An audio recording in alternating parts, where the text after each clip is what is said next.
Okay. Got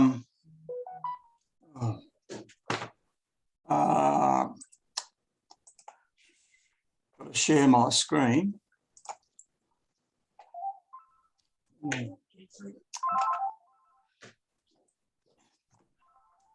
Just the right time for the phone to ring. Now, is my screen showing as being shared? Yes. So hints and tricks being shown? Okay.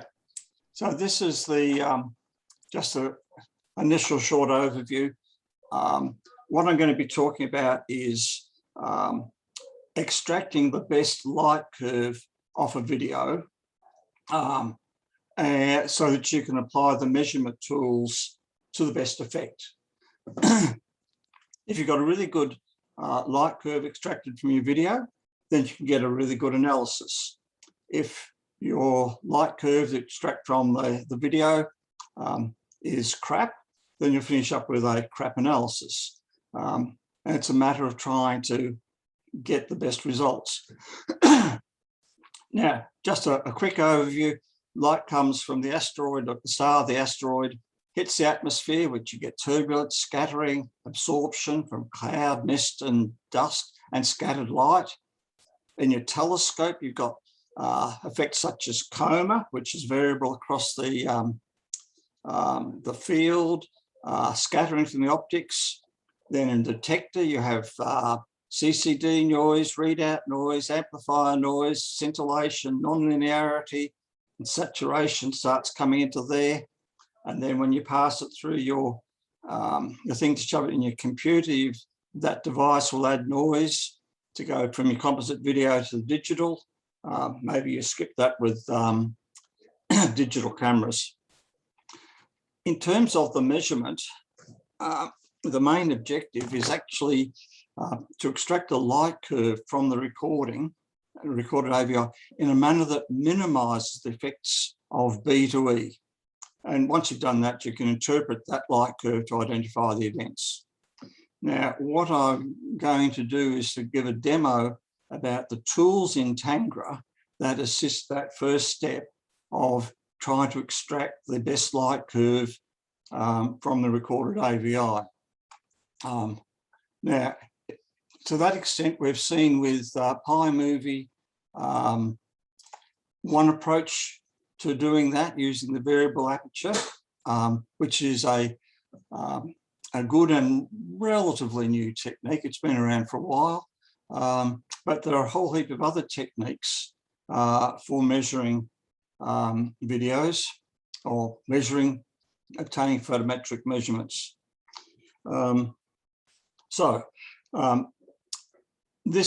The need or desire to raise this actually surfaced at the last meeting when Bill Hanno showed some light curves with some interesting series of measurement points at the same light level.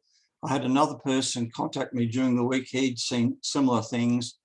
I thought, well, it might be a useful exercise to go through various options in Tangra so that you can appreciate the range of issues which are involved in extracting light curves and how you can get different results depending on how you measure things as a learning exercise for how best to use the tools. Now, I think I'll emphasise now, I meant emphasise a bit later on, in terms of what I'm going to show you, all the measurements which come out of this are valid measurements. And I emphasise all the measurements are valid measurements. The issue is whether those valid measurements are a best representation of the signal that came from the star and reached the Earth. It's how you interpret the data which is on the AVI recording to get the best replication of the input signal. So my intention is to use Tangra to illustrate these issues and be using a range of the capabilities in Tangra. And the very first bit is to show how to set up a couple of things within Tangra so that you get the avoid some problems when you're using Tangra to measure the ABI. The main bit is going to be showing a number of light curves, videos I've obtained myself in the last few weeks. Some of those I'm going to show you are quite extreme, but to illustrate various effects and how you can improve or make things worse by applying different techniques. So first off, setting Tangra up to measure, an important first step to make sure people understand. You can all see the Tangra form on my screen, I hope. So I shall open up a video. To make it a bit bigger, Dave. Now, it's opened up and there's this, I'll drag this over here, or up the top here, light curve reduction. The top box here, we're almost always asteroid occultations and specific things for other types of events. Only going to worry about the tracked asteroid occultations. You can also do untracked measurements. Tracking, these days I always go for more accurate.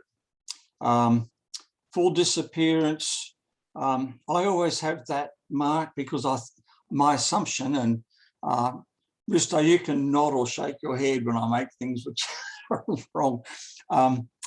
That's partly to ensure that when the thing disappears, the measurement aperture doesn't decide to go off too far away from where it's supposed to be.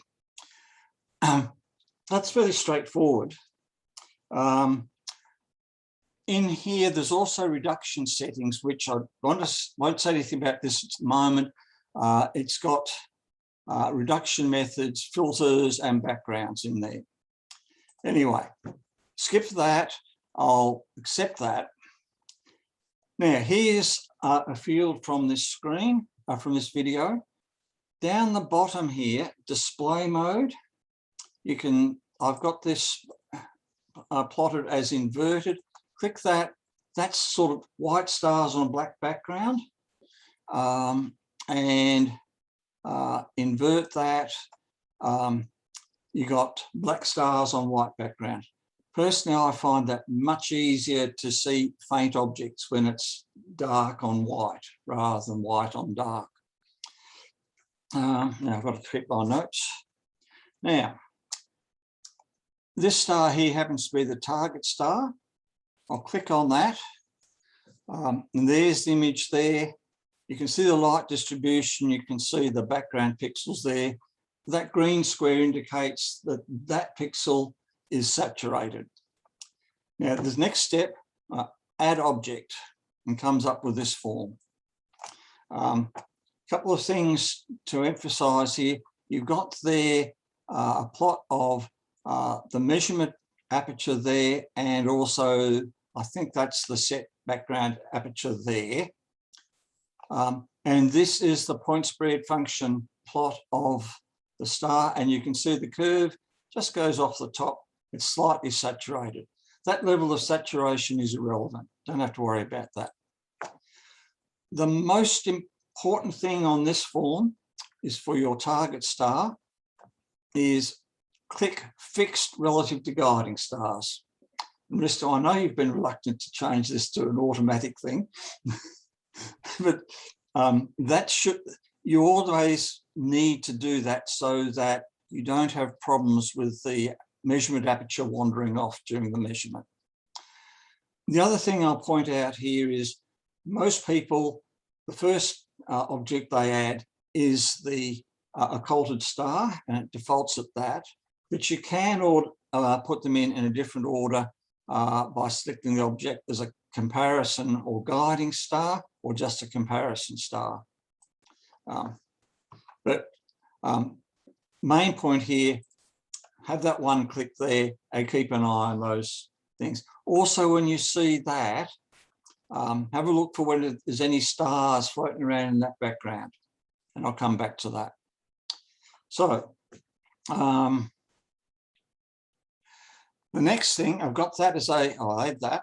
I've got that as my target star. Oh, that's showing actually the measurement aperture and the background aperture. I've got a huge background aperture on this one. For tracking purposes, particularly when the star that's being occulted is faint, you need to have a bright star. So you might select this star here as a comparison star.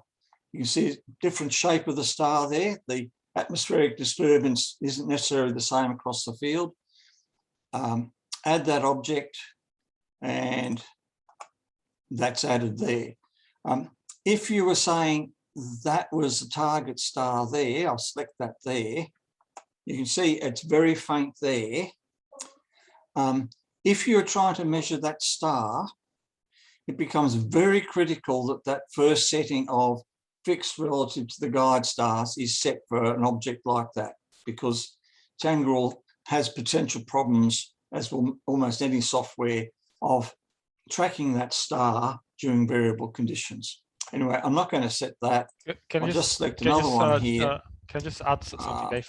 Sorry to interrupt. And I'll just start the measurement, but I'm not going to do a full measurement on this. And just want to point out, at the right here, you can see the typical brightness bars, but you can go to PSF and you can see the fitting of the stars to the various objects, and you can see how the shape of the object is changing from each measurement. And those plots are folding all the distribution in the 3D or around the star into a planar thing. And then you can also put it onto the pixels, and you can see how the center of the measurement apertures move around. And you can see that if you change the display mode here, changes that part there, but not those side ones there. There's these gamma settings down here. Play around with those. Don't have time to go into all of that. I shall stop that and finish the measurements, and I'll drop right out of that.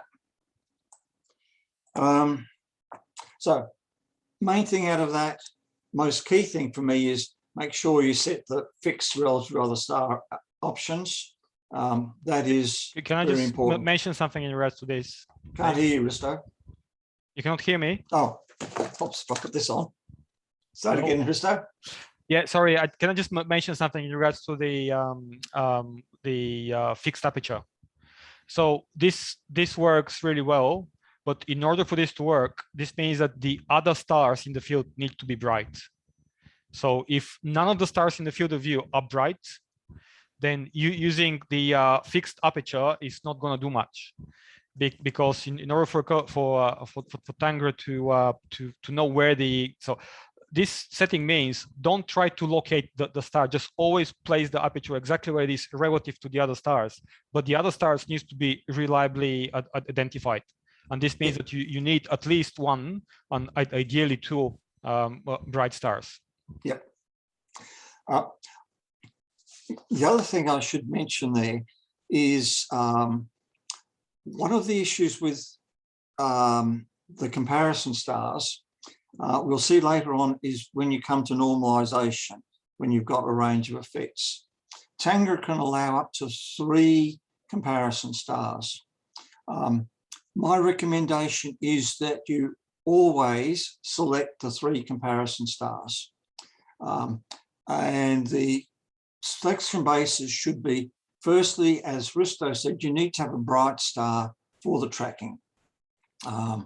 As bright as possible, in a sense, although you don't want thing which is super saturated. The other thing you've got to keep in mind is the normalization factor. And there it's best to have stars which are reasonably bright and are not saturated and close to the target, so that any atmospheric variations at the target are replicated by nearby stars, one hopes. So selection of comparison stars, trying to find something at the same brightness level as your target star, particularly the target star, is faint is not a good idea.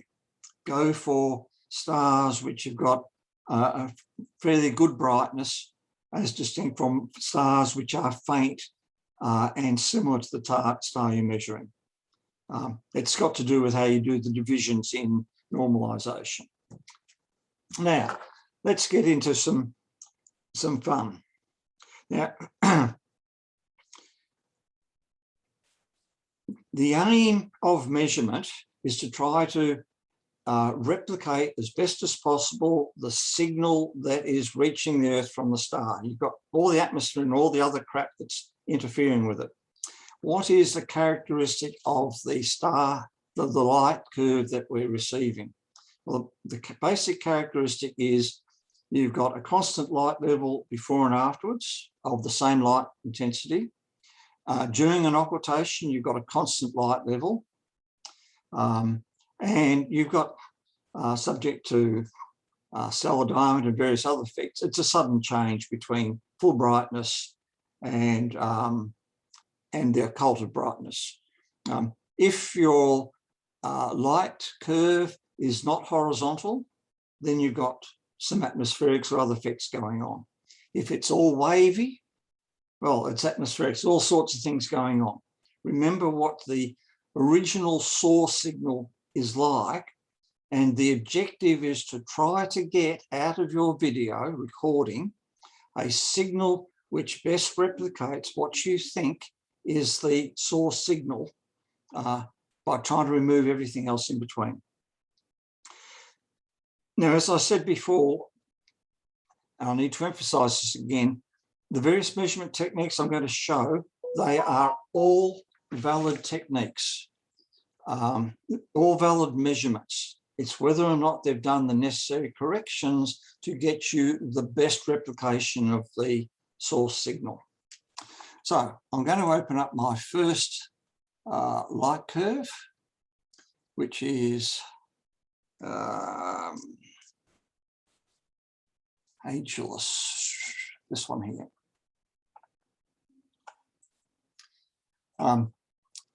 Straightforward light curve. Let me bring this over to here. Now, a couple of things I want to demonstrate with this one here.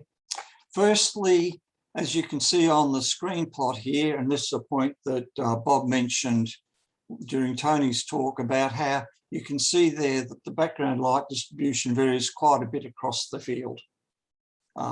That's one of those factors to take into account. So if you were sampling the background over there, that background's quite irrelevant to the target stars over here, which is why you always sample the backgrounds near the stars. You can change between display modes here, inverted there, and you can see the difference there. You'll see now on this part here, this plot here also changes, if I've got this right. That changes as well. I think one of the good things with this display over here is, and we'll see this better in other ones because here the background's quite dark, this slider here allows you to change the contrast.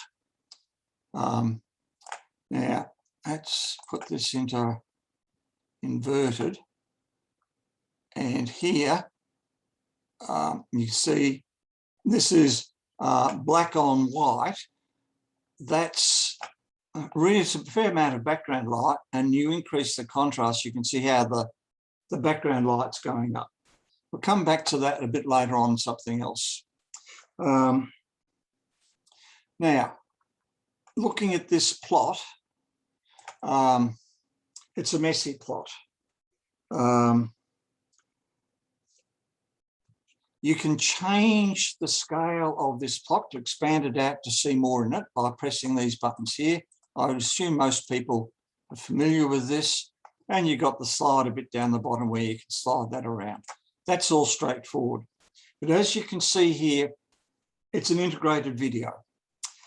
So many times I see people have an integrated video output and they see a light drop in it and they say, oh, look, isn't that a step event in it? Step event? You're getting confused. I mean, is this got step events in it? Or is it something else? Well, what you can do here is get rid of those steps from the integration, and under here, the binning, go to binning, select any one of these. Oh, let me turn the noise off my phone off.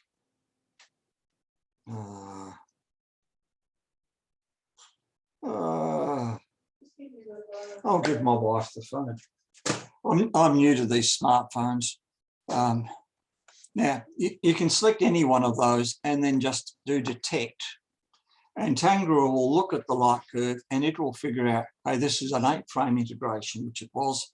You accept that and then apply it. And all the steps have gone. And now you've got a proper basis to look at the signal and say, was there a step there or not? And the illusions you get from the integrations are gone. So whenever you are looking at an integrated light curve, please, please, please always make sure you do the binning to match the integration, because it's much clearer. Now, interesting light curve there. I should put that on there. Can I just quickly mention something in this regard, Dave? Yep. So the even better way to actually do something like this with your integrating videos is if you first convert your AVI file to an AAV file. This is a very easy thing to do, and we can quickly experiment with this if you allow me. If you just open, we don't really have time, Risto. Cool. So what you can do is if you open this file as an AVI file, and then from file there's an option. Maybe you can just show this option if you press on the file menu. There's an option which is convert video to AAV. So what this is going to do is it's going to detect the integration. The integration rate. It will detect the integration fields and to actually stack all of the frames of each integrated interval to one single frame. So the way this is better than this binning is that the integration happens before the measurement for your whole video, and then you end up with just a single measurement for integrated interval, rather than all of these many measurements for every frame of the video which is integrated. Thank you, Risto. This is just another example of how much there is in Tangra, and there's a lot to learn. The capabilities are quite immense. I think I'm going. Now, looking at this light curve, one of the things I think is significant or important to be able to do is to be able to look at what's going on the video as you're stepping through. So as you go through, I can select the point here, and over here, you have a plot of the 4 stars. So I can come along to my event here, and you can see the star is clearly there. If I come down to this event, it seems to have gone. And start wondering, oh, is that there or not? And there's that brightness there. I don't know if you knew that, but if you press the left and right arrows, it will move your cursor. More learning. I didn't have any discussion with Risto before doing this. Problem with the arrow, it's stepping through frame by frame rather than things. So there you can see it's gone. There it's gone. There it's gone. Come up to this one. It's definitely back. No ifs, no buts. And there. So what you can say, just looking at the video image, and never mind what statistical analysis tool tells you, in this example here, you know the reappearance occurred between there and there. because you can see it directly on the video and the video is clear enough. That's a useful thing to have when you've got the right brightness and right magnitude drops, just to verify that your interpretation tools are actually coming up with correct answers.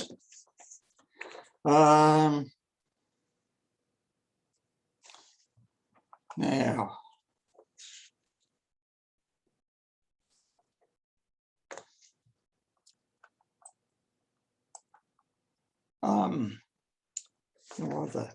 okay, I'll go to another video now, which is deliberately chosen.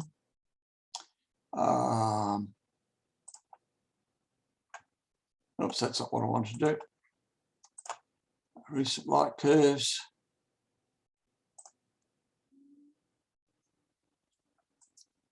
How's that for a light curve? I can see the event. Yep. You've got an interesting event there. And this was 1 month ago, I took this one. The predicted magnitude drop was 0.26 of a magnitude. So 0.26 of magnitude is quite doable even when you've got really crappy conditions like this. Now, what's going on here? One of the interesting things is look at this area over to the right with the background there. Now I'll put that midway. If I put this at the highest point of the light curve, the background has got not much light at all. If I put it over here, look at the background. What is that telling us? Amongst other things, it's not a differential of absorption which is affecting some of this stuff. It's a change in the background light level. And from memory, this is a night where there was a bit of cirrus cloud floating around and the moon was around. So get a bit of mist or something come through the field, it increased the background light scatter. And that is probably the dominant effect in this light curve. Now, I've got some notes here. So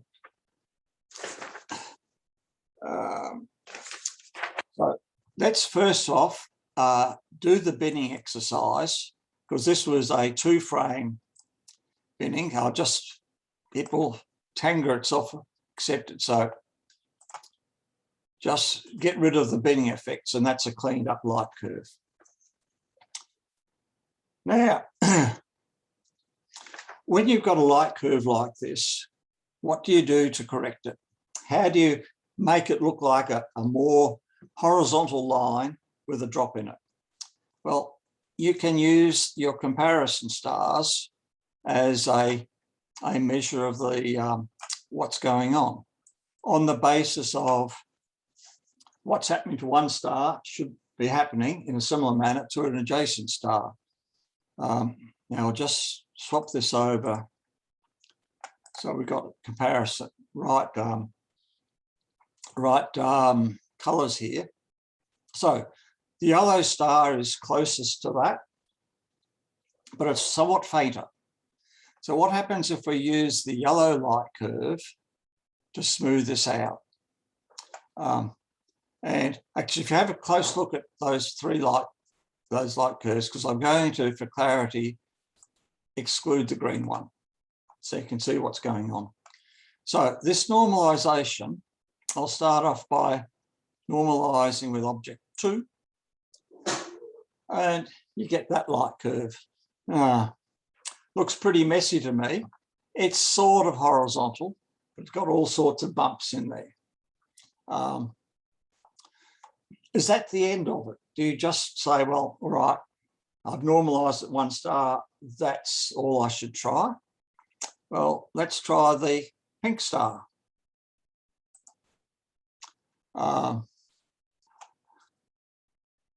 The event is sort of it's become unobvious there.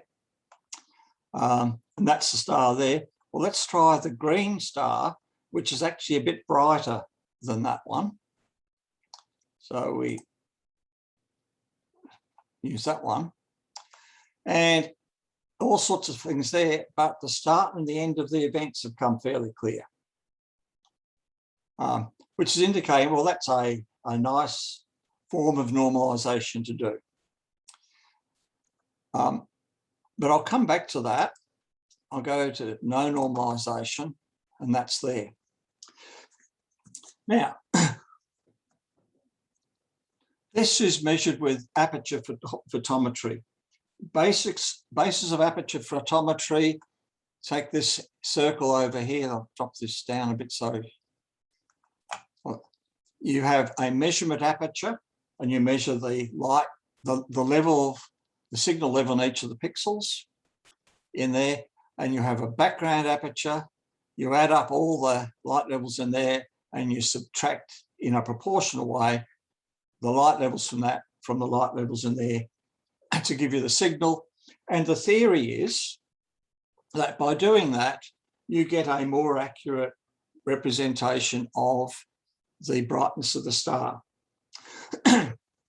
Now, you need to keep in mind that the origin of aperture photometry and most other photometry is in the context of variable stars or measuring star brightnesses, where you're looking at actually measuring the true magnitude and not the relative magnitude over short periods of time.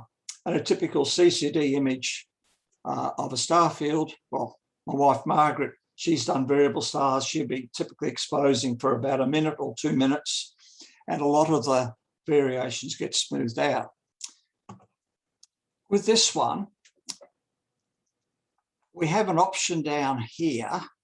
Signal minus background is the default position. And we think aperture photometry, the right thing to do is subtract the background from the signal. Now, this one is rather interesting.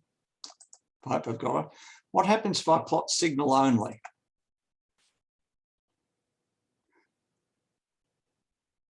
See how the light curve is almost horizontal and you've got a well-defined dip. Whereas if I put signal less background, you got that crap. This is an instance, and it's an unusual instance, where the background light is stuffing up the measurement. The process of subtracting background from aperture is introducing a whole heap of noise into the signal and making the signal much worse than if you just looked at the measurement aperture by itself. When I stumbled across this morning, I was sort of, oh, this is interesting. I've had a look at a couple of other light curves, and this is not a common phenomenon. I think it's associated in circumstances where you've got light mist around with a moon and background light being scattered off the mist, and the noise is coming from that. And the background subtraction with aperture photometry is a bad thing to do.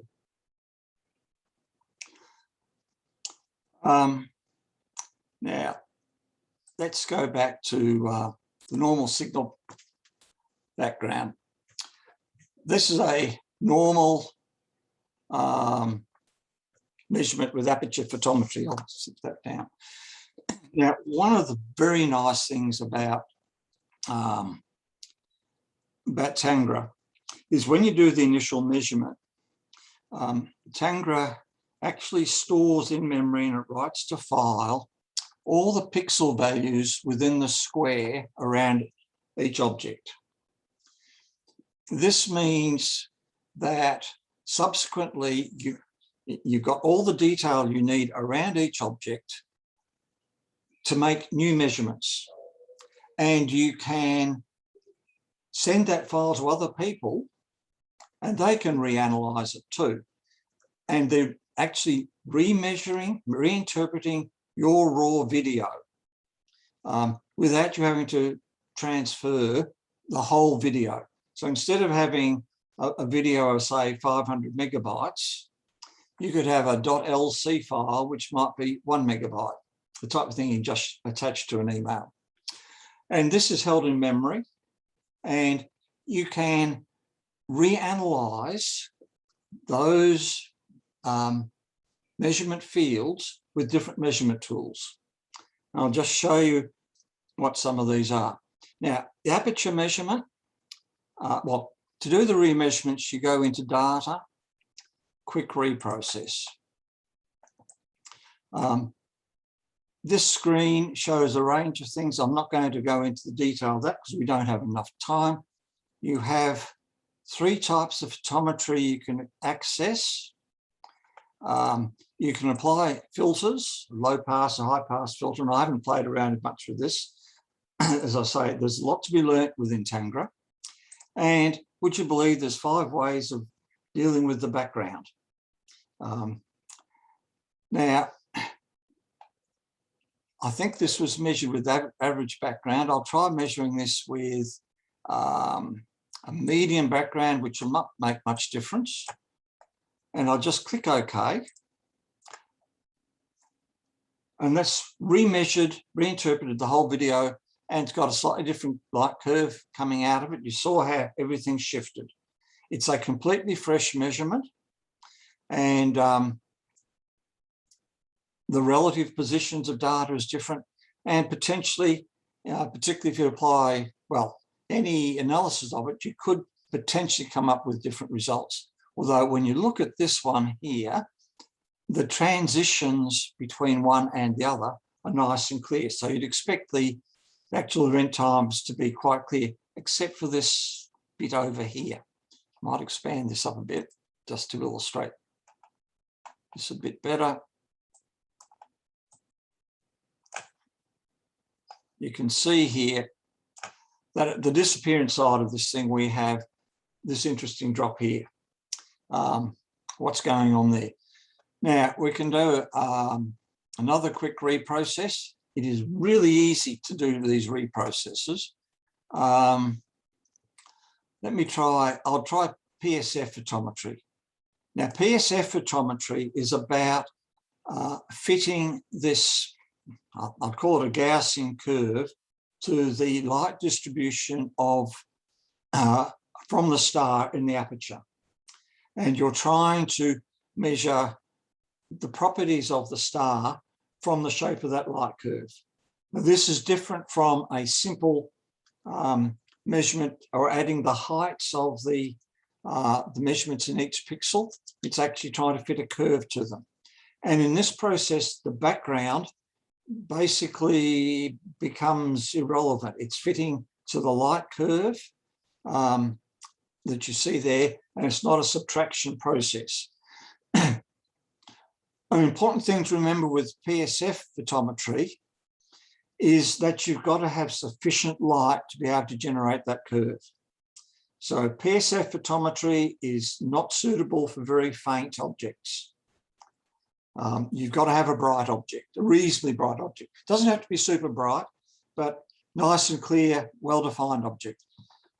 It also has 2 methods of the mathematics behind it. I'm not going to go into that because, well, I don't necessarily understand it all.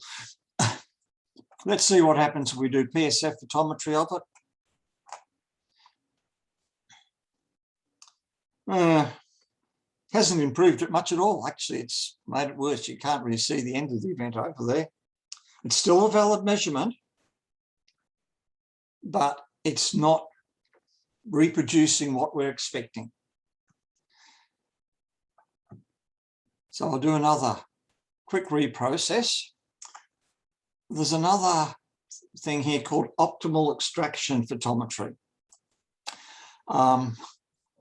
The simplest explanation I can have from optimal extraction, I confirmed this with Risto this afternoon, and Risto's going to shake my head probably, his head's probably at some point. It's essentially a combination of aperture photometry and point spread function photometry. It's trying to make take the best of both. So what do we do with, what do we get with this?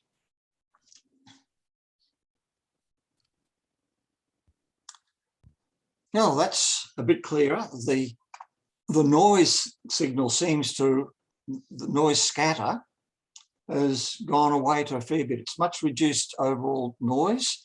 That event's nice and clear. This event there, it looks quite messy. I'll try again. I'm losing track of what I did before, but quick reprocess. And I'll try a different background mode. And I'll do this thing called background mode, which is a particular way of dealing with the background. Let's see what that generates.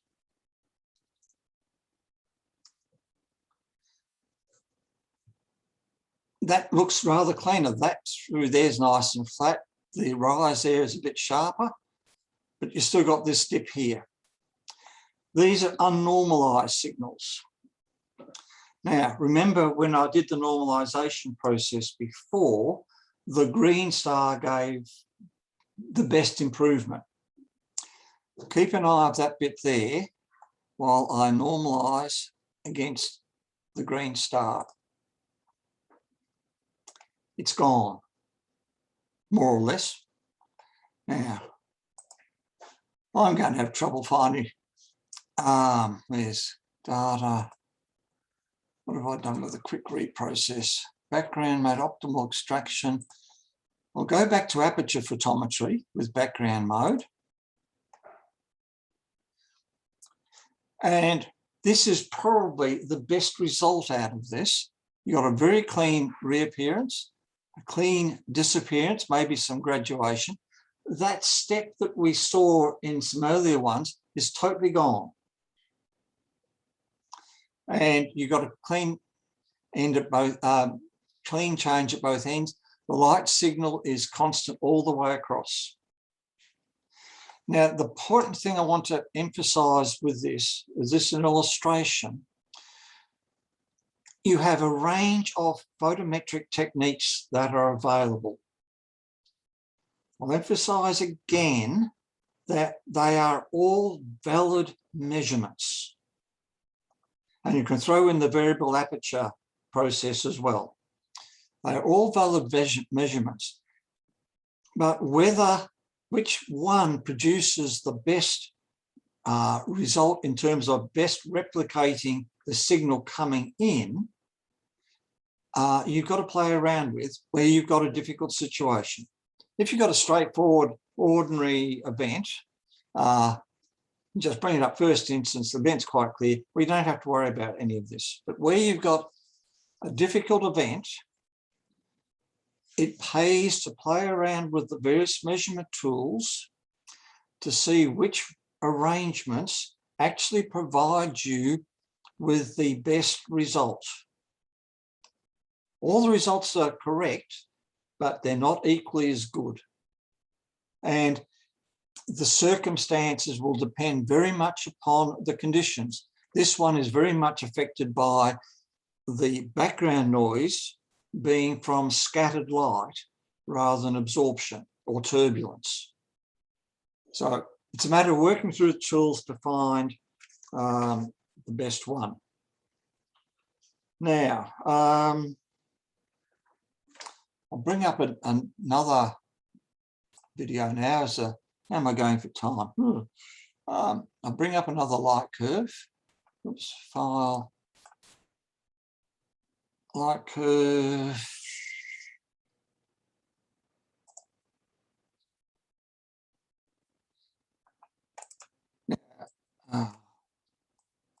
Oops.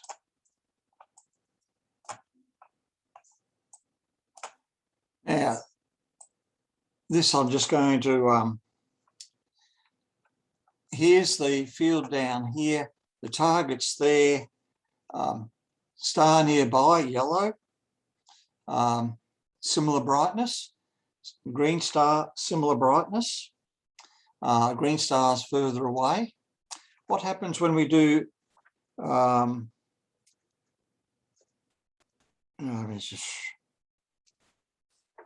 what happens when we do the normalization? If we normalize against the yellow star, which is the closest one, it happens to be the the brightest one, we get that. And let me get rid of the green star for the moment so you can see the object star. What a crappy signal. But that's the brightest comparison star, and it's the one that's closest. Now let's normalize it against the green star, which is a similar brightness actually, but further away. And notice how the signal, there's no event in this signal, by the way, but notice how that signal is much more regular, much more uniform noise. I mention this in terms of your object stars when you're starting to measure your video. Do not work on the basis, oh, I'll just select the target star and one comparison come tracking star. Always select 3 stars, assuming there's 3 stars to be found. Because if you get to the stage of having to normalize the events, you might find that one star is much better than the other in normalizing for the atmospheric variations. So just repeating here, that's normalizing with the fainter of the 2 stars. I'll just bring that other star in. That's the comparison star which I've used, which is for normalizing. So I'll just drop that out. That's normalized to the green star, which is further away, normalized by the brighter star, which is closer. And the signal is unmeasurable, I would suggest, in any meaningful sense. If you had an event in there, it'd be unmeasurable. Now, I'm going to have to skip a couple of things here because time is going on. Are people okay with the time at the moment? Okay. Your sleep's overrated.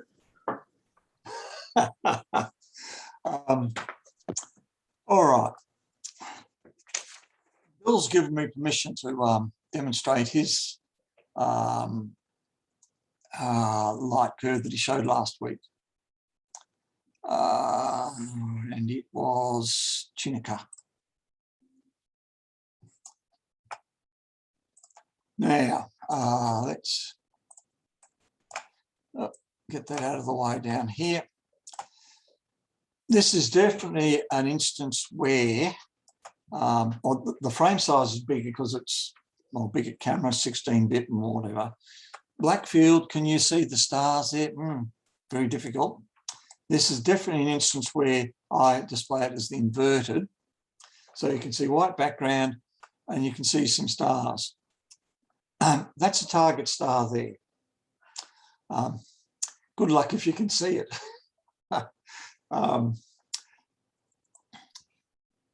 Dave? When you look at the light curves that he's got, Dave?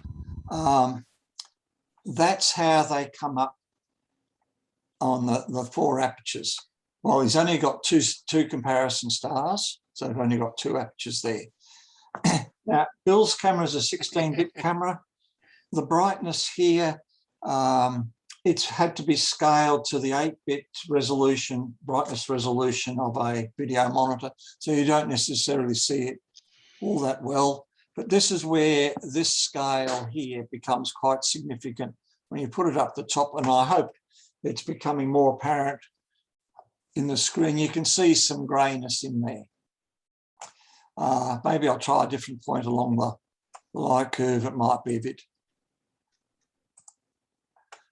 You can just see the grey smudge in there. Very hard to see. Now, if I get rid of the yellow one, the light curve there,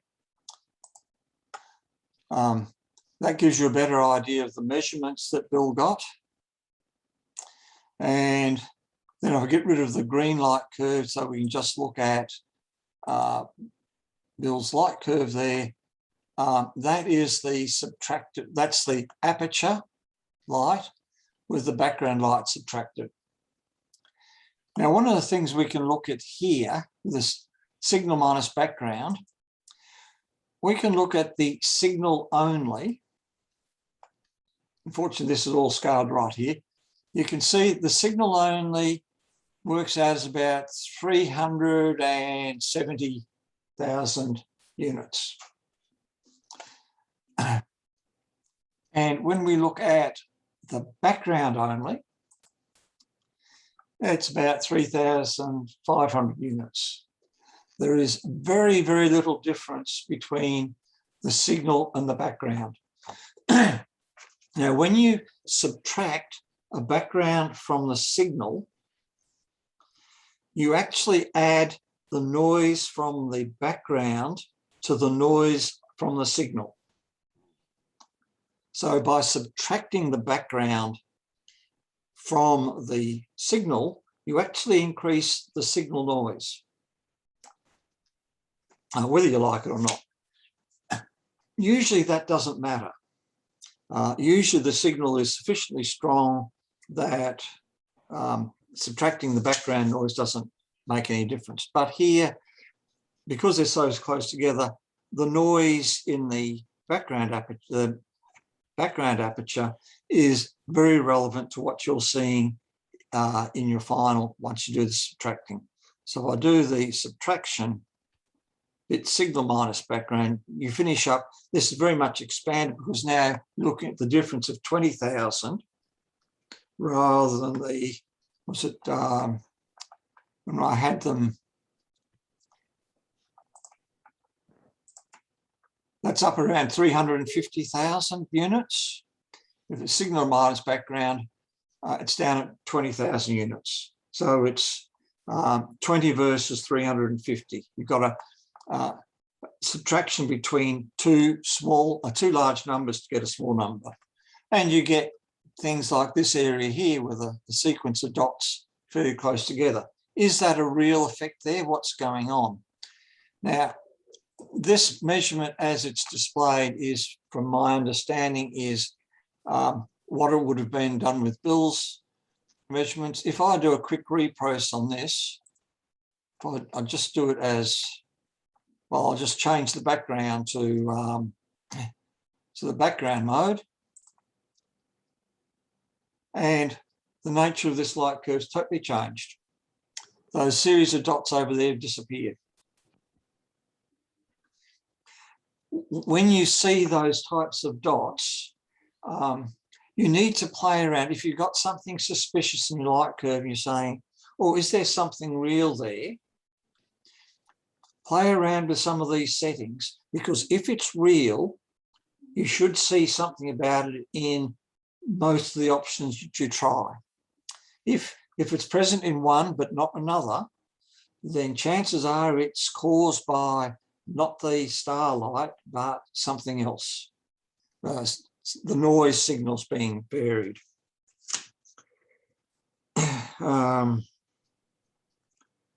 Yeah.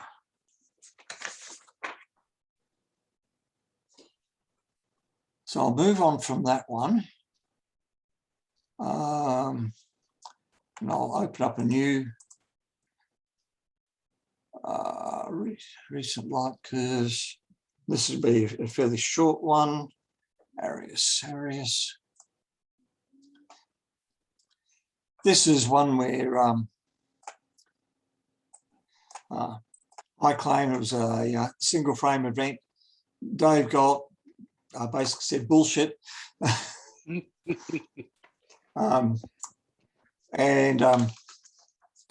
don't know whether Dave... No, I didn't.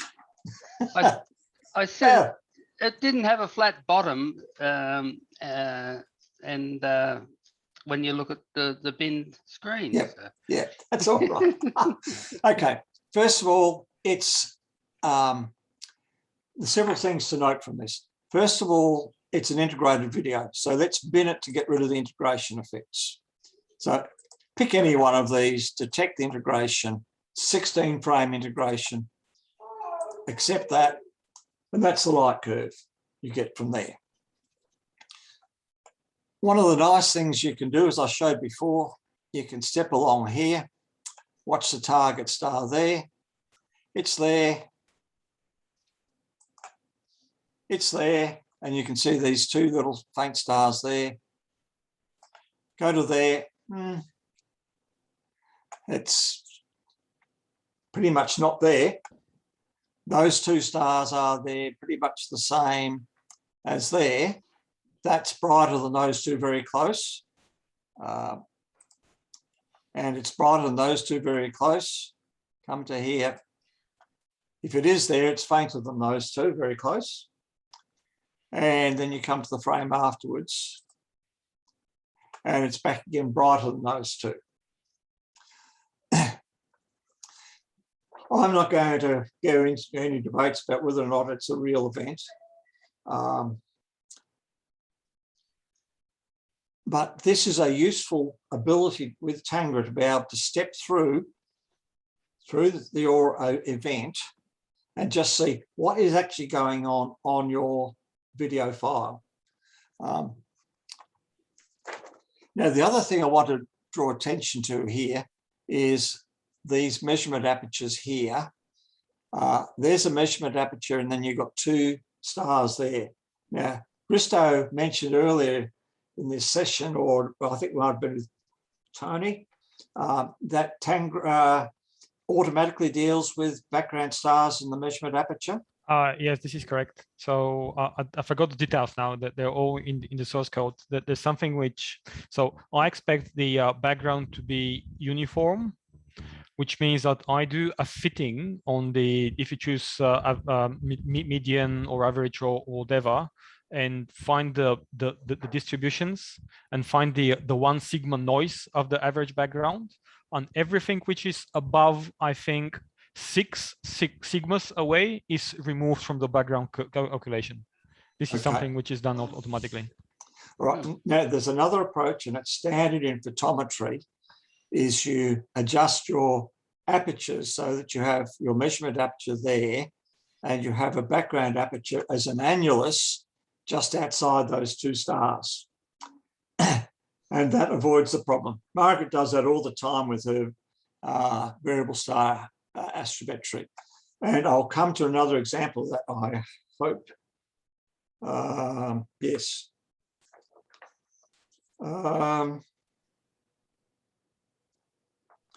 Yes, so I hope I'm getting close to the end. Is there anything else? Yes, I think this will be my last, oops, data. No, that's not what I want. File. Open light curve. Dagus.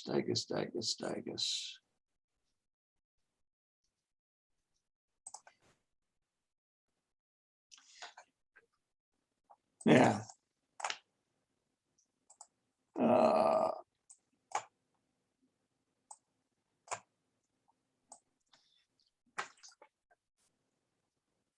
this is not an occultation there, but I'm just showing this to illustrate an issue here.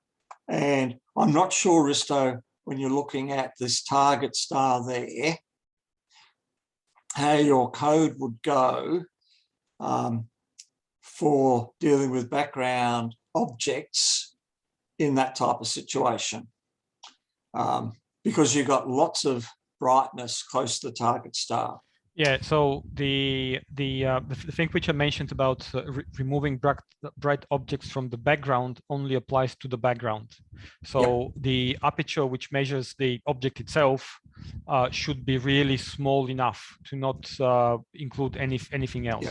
So how do we deal with this? And this is just what I want to show, if you've got this type of situation, how you can handle it. If you go back to the main form in settings, and go into photometry,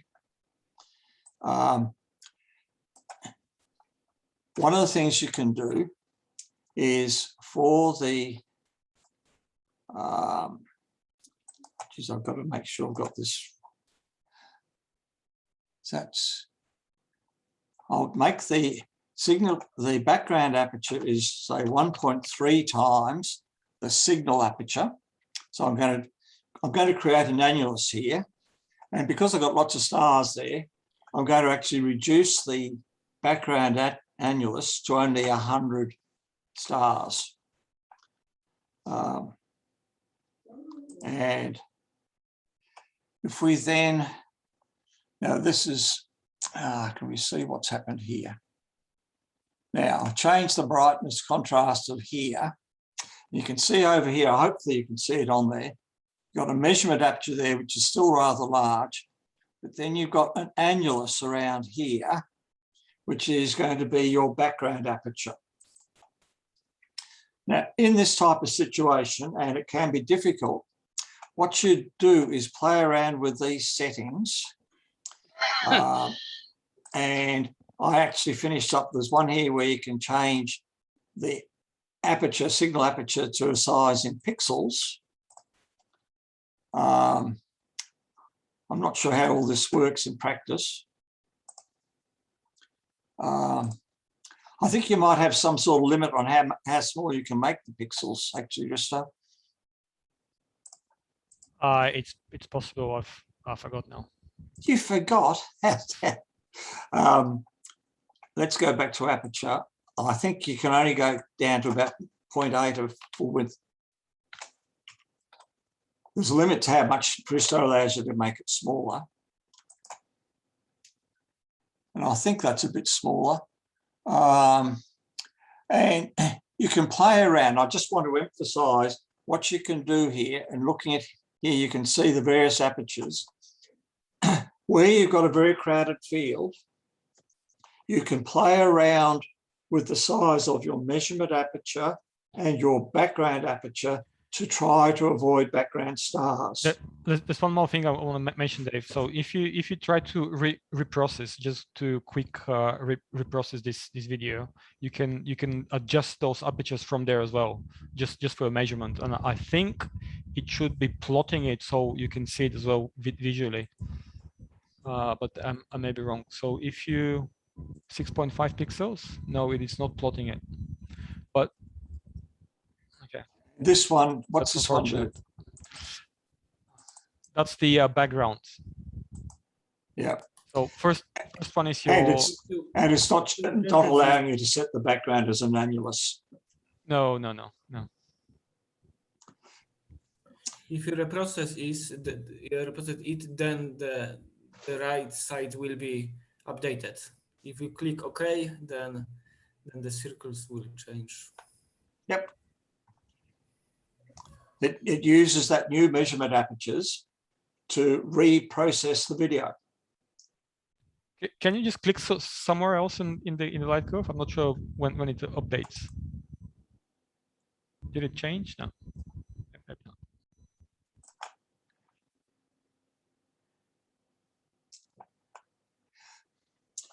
Main thing I wanted to point out here, because we don't have time to, I mean, we could spend hours on some of this stuff, but there's a raft of tools in Tangra which enable you to be selective about how you go about measuring your video. In crowded fields, or if you've got a nearby star, you can play around with the annulus, or you can rely upon Risto's code in dealing with the bright stars in the annulus.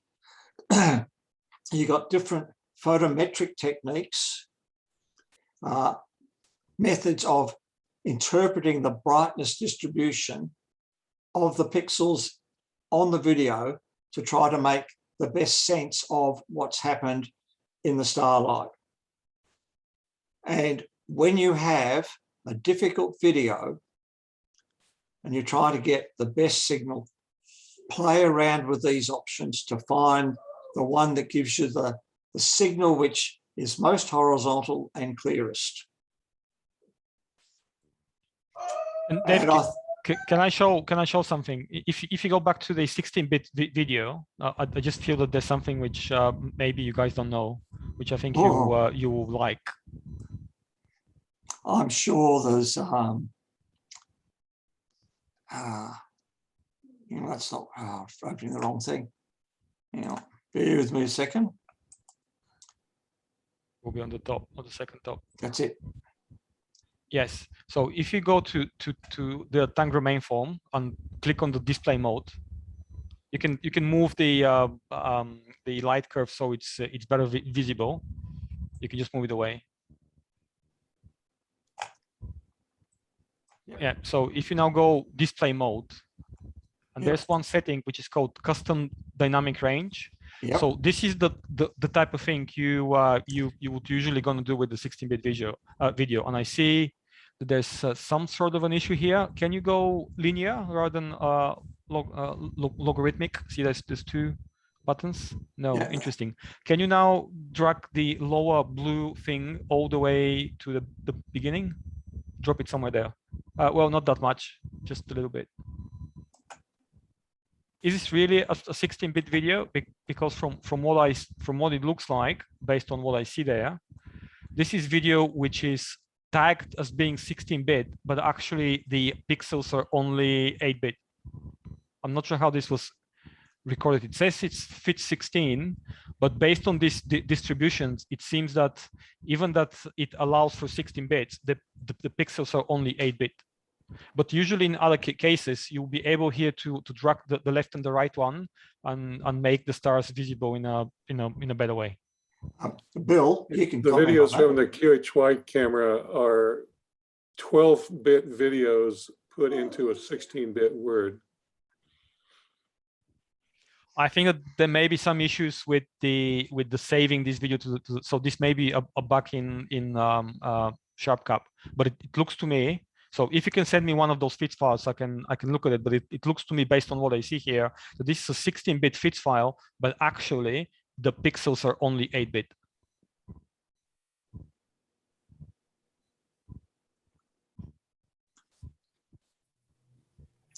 I use a very similar camera, and I can confirm that the distribution looks very wired. Normally, it is many brighter pixels. So this may be something for you guys who are using the SharpCap to record this in FITS to follow this up, because I think you're missing pixels, but not pixels, but the data. You're missing range. So it is 16-bit, but it's actually not saving 16-bit data. It's saving 8-bit data. Or there's a bug in Tangra. So if some of you can send me one of those FITS images, I can have a look and confirm whether it's a Tangra problem or whether it's SharpCap problem. Risto, I did all my JV mutual events with ASI 174 and used that control and recorded as 16-bit SERs. And certainly that control doesn't behave like that. Okay. Right. Well, I guess that's all I really wanted to cover on this. It's really just an exposure, so people have an idea of what you can do within Tangra to deal with interesting or difficult light curves. Most of the time, I'd hope 80 or 90% of the time, you do a light curve, you just open up, do aperture photometry. It's all nice and clean. Throw it through IOTA or whatever measurement tool you like, and you've got a reliable result.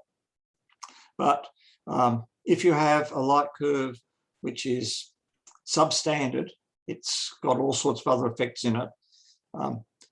Tangra provides you with tools to play around and get the best possible light curve off the video before you actually try to interpret the light curve. And that's an important thing to do. So Dave, you've got a couple of questions in the chat, which I'm rather interested to hear the answers to. So Dean asks, in that lock to track guiding stars function in Tangra, does it deal with field rotation? I don't have to wrestle with that, but I'd love to know. That's probably a question for me. Yes. It deals with a slow field rotation, so it depends how how quickly your field rotation happens. If you get the end of your the camera and just rotate it quickly here and there, then it's not going to deal with that. But if it slowly rotates, it allows for the stars to slowly field rotate. Yes. I would also add to that it it works perfectly well with drift scan, so long as you make sure that the guiding star is in the field of view through the period of measurement. If halfway through the measurement your guiding star disappears off the frame, then you're on your own. All this optimization of the light curve is to improve the chances of getting a good result when you pass it through AOTA, correct? Yep. Or any other tool that you might have. I mean, if you save the CSV file out of Tangra, and if Pyote was in a position to measure or read in that CSV file, then you'd be able to use the statistical tools that are present in Pyote to measure that light curve. They're different steps. Yeah, so that sort of answers the second question from Jan around, Dave, are you suggesting not to use IOTA add-in anymore? No, IOTA is doing a different process. Yeah, I mean, IOTA is perfectly fine. It uses a different approach to Pyote in terms of analysing the video, but if you don't optimise the measurement of the light from the AVI file to get an ideal as clean as possible light curve, then whatever you use to measure that light curve is restrained by the unnecessary crap in the light curve that you've measured. Does that make sense? Yes.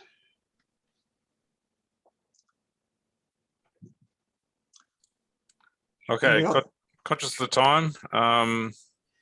Any other questions for Dave? Can I have one for Haristo? What's the difference between binning and reprocessing the AVI into an AAV? Yes. So the difference is that when you, and this is what I said, it's probably better, not probably, it is better. If you have an integrated video recorded in AVI file, and it's an important one, when you convert this video to an AAV file, it will actually stack, so it will still identify the boundaries of the integration periods, but then it will stack all of the frames into one, all of those pixels. So it will do this prior the measurement. So probably the difference is kind of what Dave's explained, that if you don't get a nice light curve, you know, having dealt with all the issues with the light curve before you process this, send this light curve to IOTA, it's pretty much the same with this. It's much better if you first stack everything and then do the Tangra measurement and Tangra tracking and everything else on that video, because the tracking itself will be better. If I can add to that, of the various sources of noise, when you're doing an integrated video, certainly on the 19BD, you have a long exposure, which is read off the CCD once and then output to the output every frame or field rate. When you look at the noise from the CCD read only occurs once over that exposure time rather than multiple times. So the noise level in the signal at that point is minimal, and that read noise is continued all the way through. But on the output of that measurement from the camera to your computer, that's got to be amplified and sent out. So each frame that goes out has an extra element of amplifier noise, and that gets added to the signal. So that's why when you see the series of dots at a horizontal line for each integration, they're not exactly the same. They're moving up and down from the amplifier noise. And occasionally you see people where there's a large amount of variation in that. Now, what Aristo's suggesting, which is very sensible, is by doing this conversion to the AAV file, you're actually averaging out that noise, that amplifier noise that's coming out from the camera.